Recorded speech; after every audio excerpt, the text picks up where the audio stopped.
Welcome to RNFC, the official Rebellious Noise Football Channel, where you'll find content such as goal hanging, live match reactions, as well as news and opinions on all aspects of the beautiful game.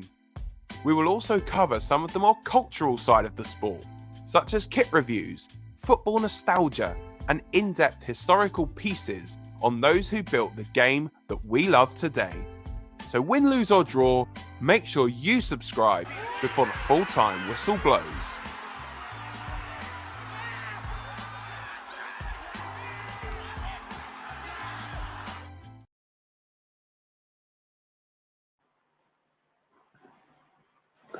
Oi, oi!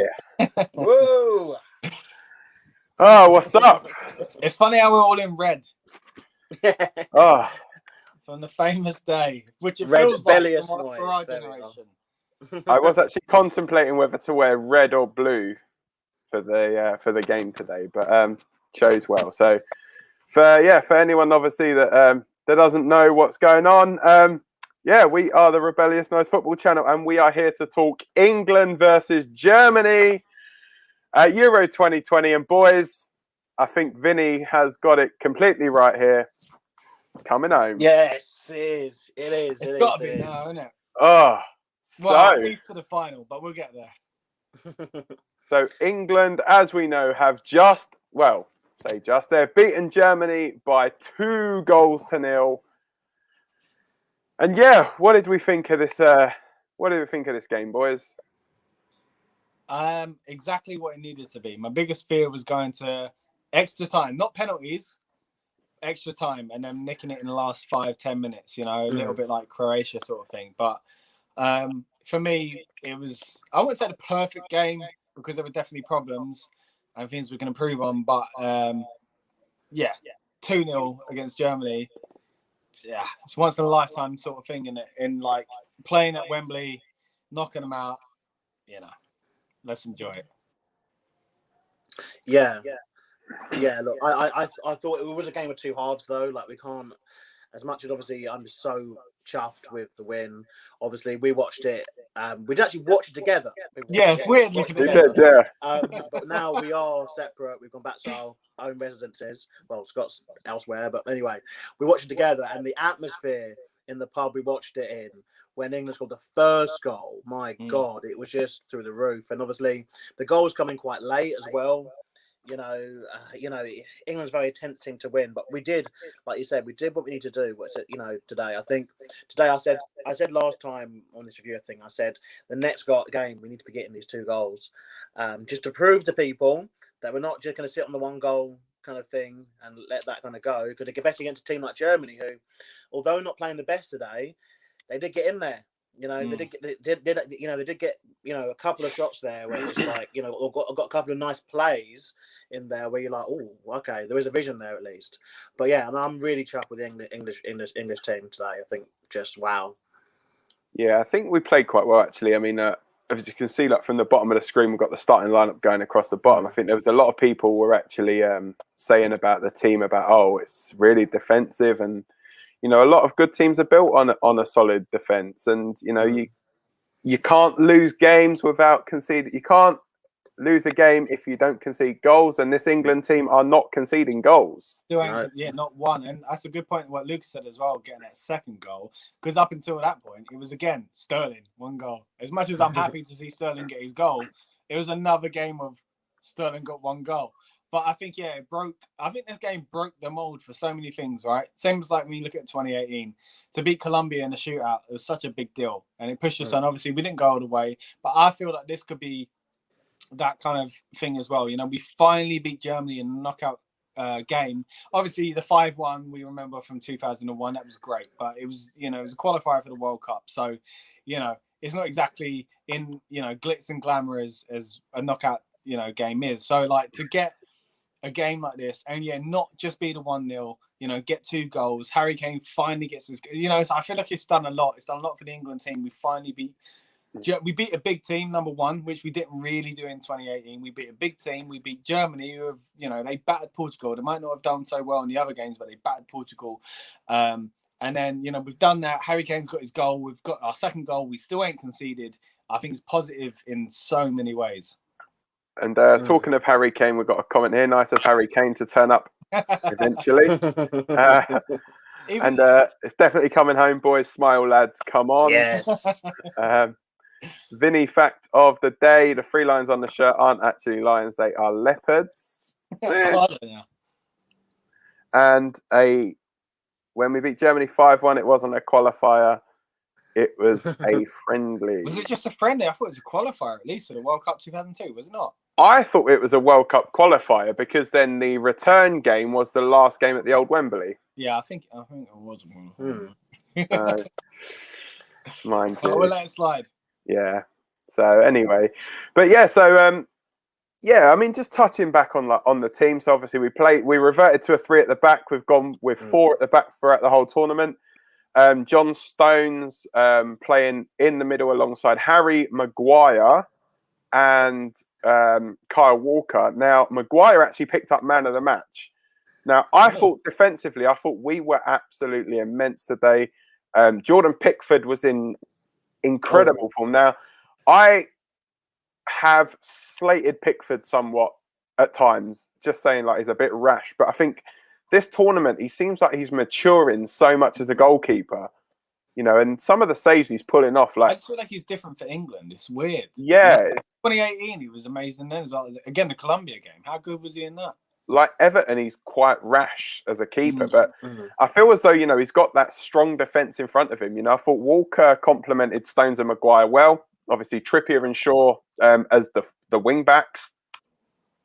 And then I suppose as well, it helps that you got Rice and Phillips in front, who for their clubs have both played at centre back as well. So, you look at it on paper, you could say England pretty much put like 7 defenders out, or 8, even if you class Saka as like a left back or left wing back. So you could say it was like a super defensive team, but it's like Southgate is making England just hard to beat, and it's that's what you want from the tournaments. And Luke Shaw obviously putting in a cross for Raheem Sterling's goal, and Jack Grealish. Everyone kept saying about Jack Grealish, and I think the whole thing with Grealish now, everyone's obviously saying, "Oh, you should play Jack Grealish, play Jack Grealish." But the thing is, if Jack Grealish plays and he has a bad game, are them same people going to be like, "Oh no, drop him." It's like he's just the buzz. As much as I think he's amazing, he definitely is needed. He's the buzz name. There's always one. Initially, exactly. Swedish. That's what it is. Yeah, I think that's the thing. It was always Rooney before, wasn't it? And yeah. And how mad did the pub go today? And we were like, calm down, like he ain't scored yet. Like I was happy coming on, but they obviously we hadn't got. Yeah, they showed him. They showed him in his chair. When they showed him in his chair, just like sitting down, our pub just went mental for it. Just like, yeah, okay, calm down. Let him get on. Yeah, I'm happy he's coming on too, mate. But like, let's see what he does. Like I was very pleased he was coming on. Like, definitely something that I was saying all along. As long as he brings him on 60th, 70th minute, I'll be happy. But for people, I think it is a lot of bandwagon stuff. But that it's always going to be that way with England, isn't it? Whether it's Gaza, Beckham, Rooney, whoever it is, we always need that person to cling on to. Sterling as well, 2016, 2014, Sterling was that guy, like a fresh, young kind of guy. But thankfully with this England team, it's not just Grealish though, to be fair. He's the biggest one, but if he wasn't there, it'd be Foden. Because that's what Southgate said. If I weren't playing this one, you'd be asking for this one.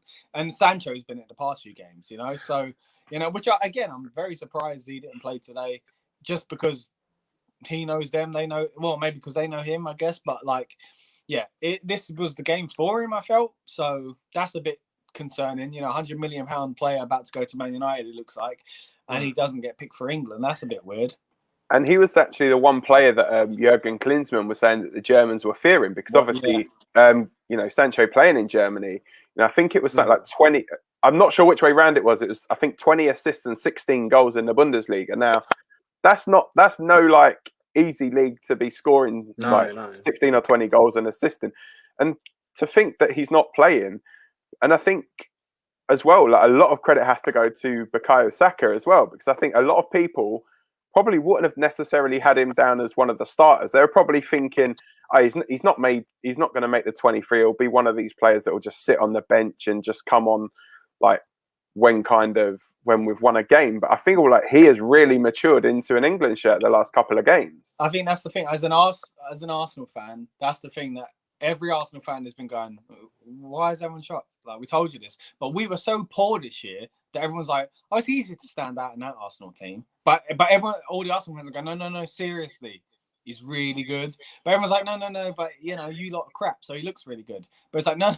When you see, he is so good. He's way too good for us. At the way we're playing, he's way too good for us. Xhaka proved that last night, and now he's off to Roma. So he's like, oh, you know what, sod this, I'm going to go and play for Roma.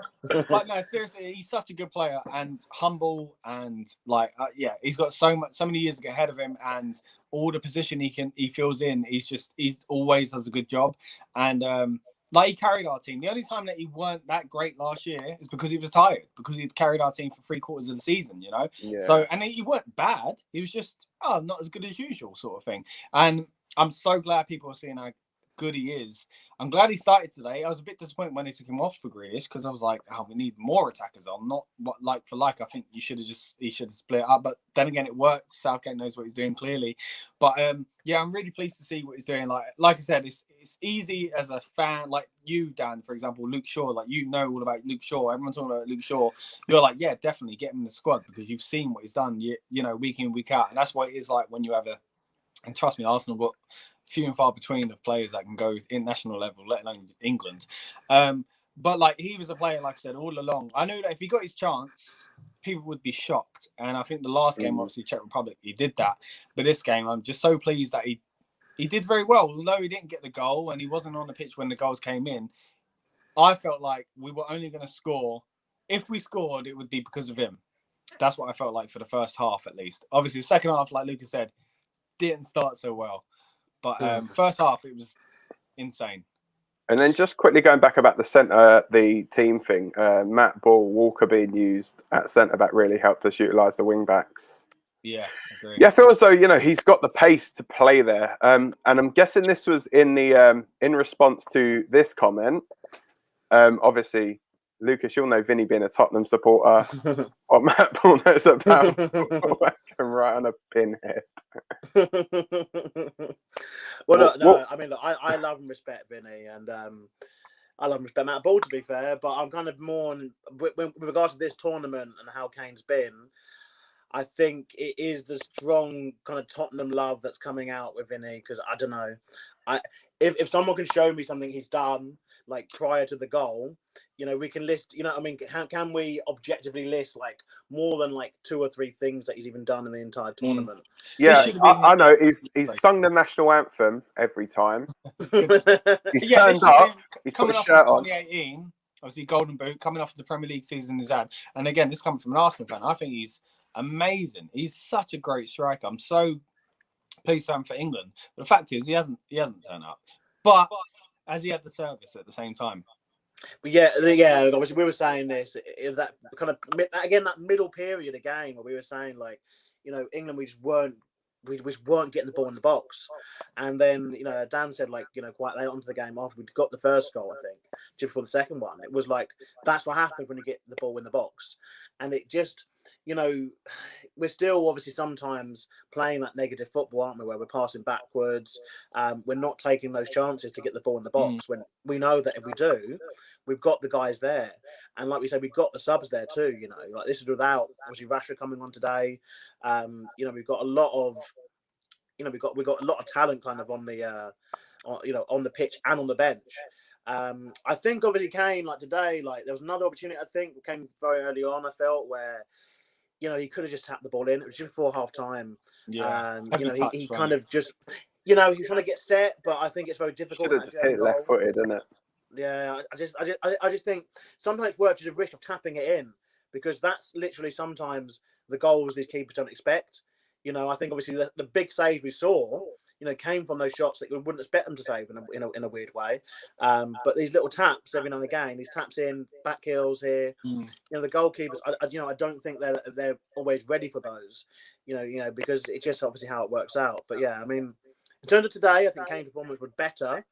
But I still personally, I don't think that it's the same Harry Kane that we've seen previously to this. I think he's a great player for his club. But I think in terms of when he's put an England shirt on this time round, so far, this time round, like I don't think it's the same Harry Kane. And we've got he needs to drop back more. Played much better today. Hopefully, it's given him more focus and confidence. Yeah, do you know what? I think that's changed things. The thing is, as well, I think with having the fullbacks there as well, or the wing backs, like especially with you got Shaw obviously and Trippier, it's a right footer and a left footer on each side, which is good because then they can cross the balls in. Whereas when you've got like the attackers, so like Sterling plays from the left and Saka plays from the right. And they're both like opposite footed to like what side they're playing on. So they're constantly going to be wanting to cut in onto their stronger foot sort of thing. So I find with that, that's going to help as well. And I think that's where we would have all been saying about like maybe a Calvert-Lewin because, he like how good he's been in the air. And I think we saw it in the, was it the Croatia-Spain game when, crosses were coming in and just some of the defenses just couldn't handle it. But, I think it was quite tactically astute, really, from Southgate that he kind of matched up with Germany and was like, okay, we'll play you at your game and still kind of beat you sort of thing. So, speaking tactically, do you think like Trippier keeps his place in order to do against set pieces and stuff like that in the next game? I mean, you could make an argument for Trippier or even like bringing Reece James in. I mean, no disrespect to him, but I feel as though against a Sweden or a Ukraine, you could maybe go with a player that you're not necessarily going to be playing all the time. So, when it gets to the level, it's like, don't matter who you face, you just go with your best team. It's tough, isn't it? Because we were talking about it in the pub earlier, like obviously you can say easier side, like it's easier, but nothing's easy in these competitions. It's preferable, I'd rather be on this side than the side with Spain and Belgium, but at the same time, it's as we saw yesterday with France. Switzerland did them, and Croatia nearly did Spain. And you could say they're equals, but Croatia definitely didn't have a good tournament up until this point anyway, other than that one game against Scotland. So and then who was the other one the other day? Yeah, the Netherlands losing as well, So as much as we can sit and go, oh, we get the easy draw, we're definitely going to get there. Like I thought we were going to get to the World Cup final, and we didn't. So although Croatia were great, I still felt like we should have beat them. And I think it's the same. Like you got 2018. So obviously the game's on at the moment. So anyone watching on demand, thank you very much, as well as the live viewers. But it could be Sweden, and Sweden's who we faced in the quarters last time round. I think it was 2-0, wasn't it? So it was a fairly comfortable win. And that was the last time we had a good win in the World Cup, So, but it might not go that way this time around, Like any of those teams could upset us. It's a one-off game, and anything can happen. But at the moment, you got to look at it and go, look, we beat Germany 2-0. Why can't we go to the final? And then why can't we win it? So, I mean, the thing is, I think we've got as good a chance as any now. I mean, as you can see, like from the bottom of the screen, so the Belgium, Italy, and Spain, Switzerland, they're on the opposite side of the draw. So we can only meet any of those teams in the final potentially. I think I would honestly fancy England. I think England can beat Sweden. I think England can beat Ukraine. I think we can beat Czech Republic. I think we can beat Denmark. I honestly see no reason why this England team can't at least make the final of this tournament. Love to see them win it. And actually, when we actually did our predictions video as well, we actually did predict that, didn't we? So with our predictions debate, we did say that England would get to the final. In that, we actually said England were going to win the whole thing. But that was on a much harder side, though, wasn't it? We were like, if we beat the first big team, which I think in our predictions might have been like Portugal or France, we're going the whole way. And that's it. Kind of, even though we're not on that side of the draw, it still feels like that way because we beat Germany. Why could we not beat Belgium now? You could say Belgium are definitely better than Germany at the moment, but like for me, the way I predicted at the moment, if you ask for predictions now, we'll get to the final, but we're losing. That's the way I see it. I don't want to put the downer on, but that's the way I see it because those other teams are better than us. Like I'm not going to pretend they're not. Belgium are better than us, I think. Italy have been very good, and they're quite scary at the moment. Who else you got on the other side? Spain. Yeah, we could beat Spain just like we did beat them in the Nations League, but Switzerland it's a as big well. ask for a lot of those teams. But yeah, for me, I'm saying at the moment we're getting to the final, but we're going to lose it. What do you guys say? No, I think it's hard because you know you don't want to be here and say like we're going to lose the final, but I think like I'm still taking it game by game, but I just think we're winning. Yeah, I think we're winning. I hope we're winning too, obviously, but I think that's what's going to happen. I think although that other side does seem tricky, like I said, that with France going out so soon, it's really thrown that kind of spanner in the works. I think where you're like, because again, like, I can't remember who said it, but they say it about the Olympics all the time, where it's like essentially, for the Olympics, you train 4 years of your life, for one event. Yeah. And it's all that comes down to is it doesn't matter who wins who wins at training, who wins all these like pre-events that happen before the Olympics. It is literally that event, that day, those people, those judges, whatever it might be. That is literally all that matters. So for the matter of sake of something like 100 meters, it sometimes is those 10 seconds in those 4 years are all that matters. And for that for that minute, you are the best in the world at what you do. You won a gold medal. But from that minute, if it was the next day or the next week, it might be a different result. And it's the same thing we're talking about football, isn't it? Where essentially all we need to do is, even if we're not better than Belgium, if on the 11th of July, that's the final, we need to be better than them for 90 minutes. Can beat France, then why can't we beat Belgium? Yeah, exactly. Yeah, I mean, it's very hard though. Don't you talk me up now, man? Yeah, but it's very hard with tournament football though, I think, because it is a bit like, sometimes we can beat, teams that we shouldn't beat, and other times we can't. It's the same thing. I think France found that out with Switzerland. I think, that to me had France written all over it, and I had quite an easy win there. I thought, especially at 3-1 up as well. Yeah, easiest game. There's no way it's going to. But this is where we're at. But yeah, look, no, I think definitely, take game by game. But again, if we can get past Sweden or Ukraine, which obviously got the game on in the corner just here, I'm thinking it's going to be Sweden. But I won't rule out Ukraine. I won't rule out it being Ukraine either. But I do think we can take both those teams. But I think Ukraine will be the easier option for us. Yeah. So I kind of wish we do get Ukraine in a weird way. I do think Sweden might be able to push it into extra time. I don't know. Yeah, I think the Swedes are playing quite well this tournament. And there's always that kind of thing. I don't know, but there's always that kind of thing with Sweden where they could do something. There's a group of those teams, I guess, that they haven't had that success before. It's a case of like now that they're getting up there, like, could they do something? Could they shake us a little bit? That's how I feel. But I think definitely England to win. Yeah. So for me, so I look at it in a couple of ways. So I do feel as though we can get past Sweden or Ukraine. Now, that game is obviously going to be in Rome. Now, once we get past that, if we get past that, then it's Denmark or Czech Republic at Wembley in front of, I'm guessing, a more increased capacity again, so probably 60,000. 60,000. Because although we've beat Czech Republic in this tournament and we've beat them in the friendlies or the World Cup qualifiers, wherever it was, Denmark, man, it's everyone's second team. Everyone's going to be rooting against us that day.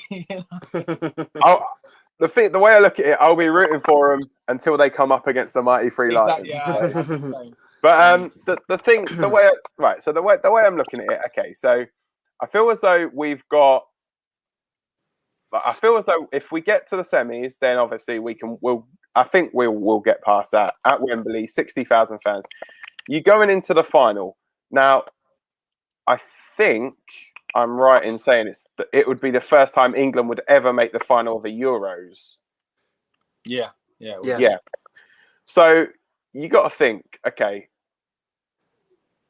the 96, we are still feeling the heartache of Euro 96. That day we lost to the Germans. We've gone through against Germany this time round. That was at Wembley. I think we get to the final at Wembley. Ironically, Czech Republic got to that final as well at Wembley. their first tournament actually as Czech Republic as well. Czechoslovakia, Oh, yeah. obviously before that. But yeah, I feel as though we get to the final. There's a very, very good chance that we're going to win that. So there we go. So correct. We got to the semis in 86 and 96. Yeah, Thanks, 96. Matt. So, but yeah, I feel as though if we definitely. Oh, actually, he's corrected himself. 68 and 96. Cheers. But we yeah, got the semi-finals 2 years after we the World Cup. Yeah, so I think a final, Wembley, apparently 75,000 people. Yeah, I'd probably say. What's the point in that? I'd probably say 90% of that crowd are going to be English fans.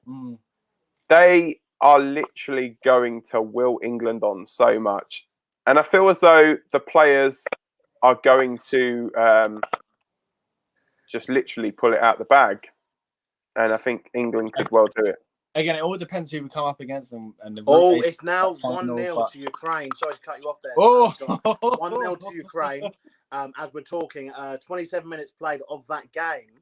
So at the moment, it's Man City's Zinchenko scoring. Indeed, yeah, Zinchenko with scoring. Yes, at the moment. So again, people watching on demand, bear in mind we are literally recording this while this game is on. And we got a Ukraine goal.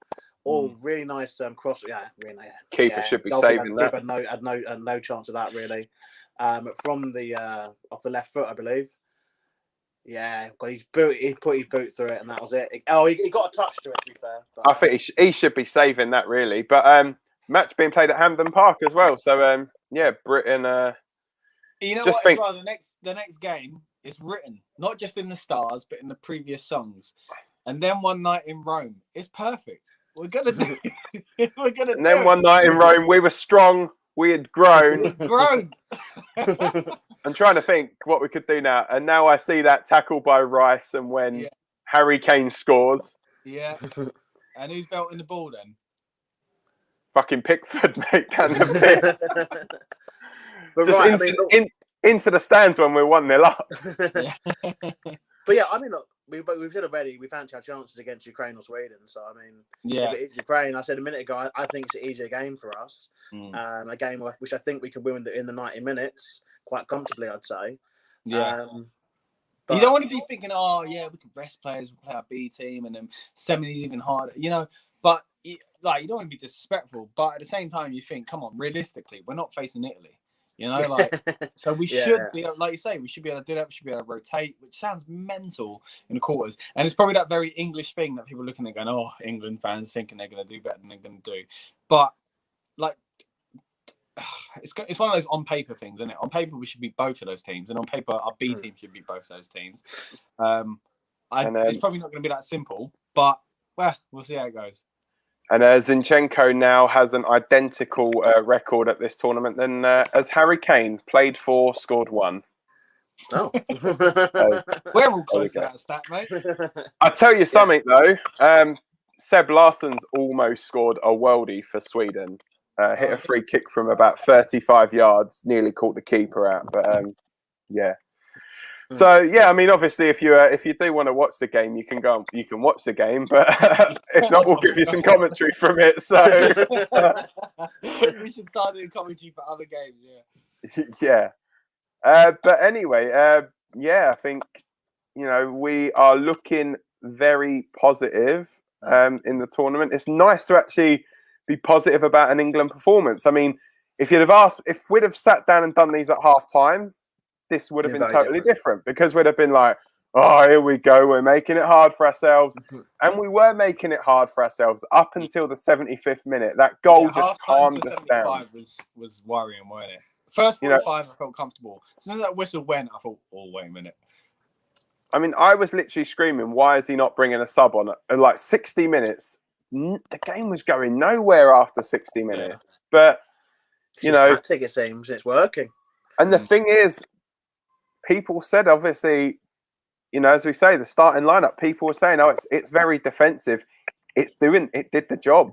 Got the job done. The thing is, I would rather people sit there and criticize the lineup he's picking all day long and we win the game. Yeah. that's what he's probably saying. Look, if I want to play 8 at the back and we win 1-0, we've won the game. What do you want?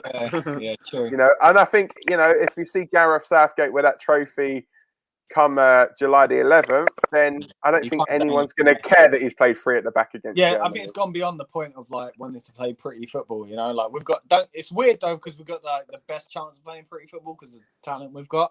But I think Southgate is like, judging from like even his press conferences from after the World Cup, where I think he was really stung, and he was like, "We need to find a way to see out games the way France do." France, people look at them as pretty football, but sometimes they're not. They get real gritty with it. And I think that's what Southgate decided to do. I think he was just like, you know what, it's about the result, and we're just gonna figure out how to win these big games. He kept saying that in his press conferences in the Nations League, for example.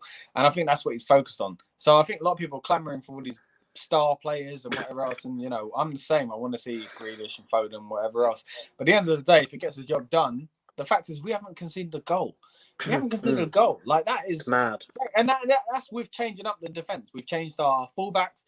We've changed our centre backs. We've changed formation in the back. And each time, it ain't because we've done a flat back 4, and it's been the same guys each time, and they've got used to each other. No, we've changed it up, and each time we've not let in a single goal. So yeah, it's very impressive when you look at it like that. You can look, people look at it as boring, or whatever else, but if it gets the job done, like you said, Dan, and so be it. For me, I think a lot of, and now I know, like I've said about, we have a lot of sideways and backwards passing, but I feel as though Calvin Phillips has been really good in this tournament so far. Yeah. Him and Rice seem like they've got a decent enough partnership there, but the only thing I'd like to see from them is just play the ball forward a little bit more, a bit quicker. That's it. Other than that, they're doing their jobs. They're almost lucky we got the 2-0 because we could be saying the same thing, seeing the same thing, and then at the end of it, we didn't get the 2 goals, and it's like we'd be criticising them, wouldn't we? We'd be saying it was too sideways. So yeah, we've got to be fair. Like between say 45 and 75, it was getting a bit too much. We're lucky we got those players to bring on to break it up a little bit more. Matt echoes that sentiment as well, saying we're lucky to have a world-class bench. Yeah, honestly, man, you look at our bench. I've never been so comfortable with a bench, and arguably the best left in the tournament. So I mean, if we just literally, I'll go through some of the players that we've still got on the bench, like Grealish, Foden, Rashford, Sancho. People say Jordan Henderson, Mings. These are really good players. I'm probably missing loads. If we're chasing the game, you got players to bring on. If we want to defend like we did when we brought on Henderson, that we've got guys for every single thing, and it's boys. Yeah, and obviously something we've got to remember as well, guys, is we're less than 18 months away from World Cup in Qatar next year, and so this team, most of it could stick together for that time, and so if we're able to play really strong for this tournament. I don't know. I don't want to jinx it yet. I don't want to say that word yet. But Qatar, it could be very promising for us as a squad. Yeah. Well, I was going to say, I was saying, obviously, you don't want to be typical English fans too far. If we talk about winning the final, we look like we're picking ourselves up too much, right? I'm going to go too far now. Wait, I want us to be the first. I want us to be the first team that do 3 in a row. I want to get the Euros, the Nations League, and then the World Cup. Because it'd be the first time anyone could ever do that. That's what I want. I don't want the double. I want the treble. I want the international treble in a row, perfect order like that. That's what I want. But we probably won't get the first one. But still, I want all 3. And I think though, one important thing as well we need to realise as well with this squad is how many of them actually would have made the squad if it was actually as Euro 2020. And you did a video on that as well, which who would have won it. So literally, who would have won that tournament? Completely different squads back then. I was still confident for England up until we came against a big side. I won't spoil it. Go back and watch it. Good plug there, Dan. On our main Rebellious Noise channel. But yeah, I mean, you're right. The amount of players that wouldn't have got a game back then, they wouldn't have been in the squad. I'll be honest with you. Rice might have been lucky to get in. I'll be honest. Luke Shaw, I feel as though last season he was rubbish for us, but this season. He's played his way into the England squad. Bukayo Saka. Grealish. Last year was relatively unknown. Grealish. But Yeah. Anyway, thankfully, we are where we are. We have beaten the German boys. Come on, guys. Let's dare to dream. It's coming home. I don't know how many cups of tea I can. I'm losing my voice. I think we all have, mate. And a rendition of "It's Coming Home" in a pub is just incredible, incredible experience. But well, I'm glad we got at least one more stream to do. So. Indeed. Yeah. And now the fun part for me is trying to find somewhere in Scotland to actually watch that game. Obviously, the England shirt can now get packed. I was holding that off until... If you ain't subscribed yet, subscribe, because you might see Dan get beat up or fight back. I don't want to say you're not a good fighter, Dan. You might fight back, but you might see Dan get rushed by some Scottish people. If you want to see that, subscribe. Anyway, cheers for that. Take a gun. And if you want to obviously know about our thoughts about England and Scotland, obviously go back and watch that. There's England, Scotland. There was the one we did one for all of the England games so far. And obviously this one being England versus Germany. Boys, I think that's pretty much it, really. It is hopefully coming home. We will be back. Don't say it. We will be back on, I believe, Saturday for England versus either Sweden or the Ukraine. As it stands at time of recording, it is Ukraine, but obviously still a long way to go in that game yet. But thank you guys for joining us.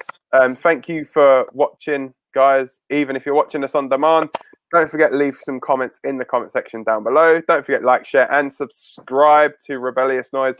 Plenty more content coming in your way. And yeah, that's it, boys. So any last words before we get on out of here? It might come home. It's on the train at present. It's coming. Prince William handing it over to Harry Kane. That's going to be incredible. So anyway, that's it, guys. Thanks a lot. Take care. Bye for now. Welcome to RNFC, the official Rebellious Noise Football Channel, where you'll find content such as goal hanging, live match reactions, as well as news and opinions on all aspects of the beautiful game. We will also cover some of the more cultural side of the sport, such as kit reviews, football nostalgia, and in-depth historical pieces on those who built the game that we love today. So win, lose or draw, make sure you subscribe before the full-time whistle blows.